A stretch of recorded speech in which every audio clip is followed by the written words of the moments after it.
Charlie Hollar loved teachers. He was not a teacher. He had no experience in education whatsoever. But I venture to say that he has been in more classrooms in the state of Oklahoma than any other individual. He loved to go to schools. He would say, "Come on, let's go visit a classroom, let's go to a school." And he would go from classroom to classroom very quietly and sit in the back and study what was going on. He interviewed lots of teachers and listened to teachers. He interviewed lots of principals. He thought what teachers do is the most important thing that anybody can do, because you're increasing the potential of success for every young person that you touch. There's nothing more important than that, and Charlie knew that.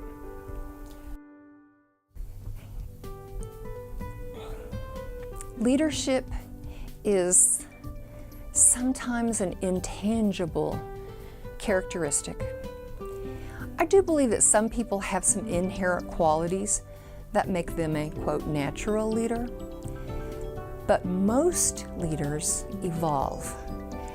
And I believe that most aspiring leaders can be helped tremendously if they have a mentor, if they have someone to watch, if they have someone to learn from. And countless people have used Charlie Hollar as a mentor. Countless people. And hopefully a lot of us have learned so much from him about being visionary, about being passionate, about listening more than we talk, about being goal-oriented, to know where you want to go, develop a plan to get there, and probably most importantly of all, to be a servant, that you are not there to cause attention to yourself. Charlie might be a little embarrassed at all of this attention. So I think that whole combination of things made Charlie a great leader, and I think the people that were able to experience working with him garnered a lot of those same characteristics. It would be a wonderful thing if every graduate of Leadership Oklahoma had an experience to go to a Great Expectations school. They would be amazed. I frequently invite community leaders, politicians, to come to our institute. To a person, not a single one has ever left without saying, "Wow, I've never seen teachers so excited, so engaged in learning how to be a better teacher." And that's because of Charlie Hollar. That was his dream. That was his dream. I do have one small secret to tell you about Charlie Hollar, and it took me a little while to figure this out.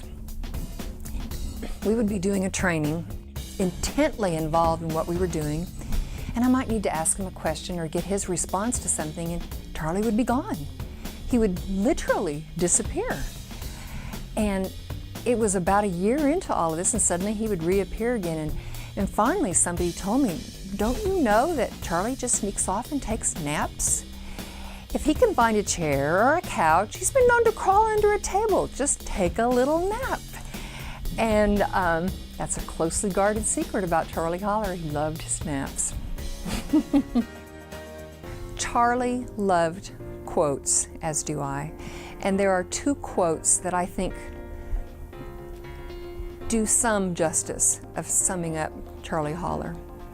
The first one is by Thomas McConnell, and he said, "I would rather have one person with passion than 40 who are merely interested." And I've used it for years, and I don't think I really understood it until Charlie came into my life. The person that personifies passion was Charlie Hollar. The second quote is by Albert Schweitzer, when he said, "The way to lead a happy life is to find a way to serve others." And that's what Charlie did. He served others.